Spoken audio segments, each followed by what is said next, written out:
Kuna watu wanajiua taratibu na dawa ambazo wanatumia kila siku za kutuliza maumivu. Watu wengi huwa wanakimbilia kutumia dawa sababu ya maumivu ya kichwa, maumivu ya mgongo, alafu dawa hizi zinaenda kusababisha michubuko mikali kwenye ukuta wa tumbo, na hivi hutengeneza matatizo makubwa zaidi katika mfumo mzima wa mmeng'enyo wa chakula.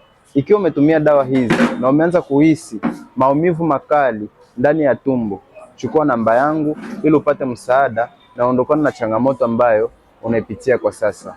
Naitwa Dr. Gracious, najali sana afya yako.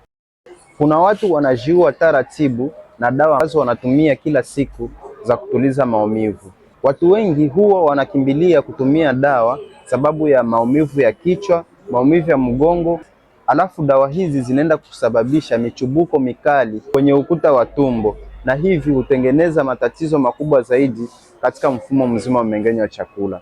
Ikiwa umetumia dawa hizi na umeanza kuhisi maumivu makali ndani ya tumbo, chukua namba yangu ili upate msaada na ondokana na changamoto ambayo unaipitia kwa sasa.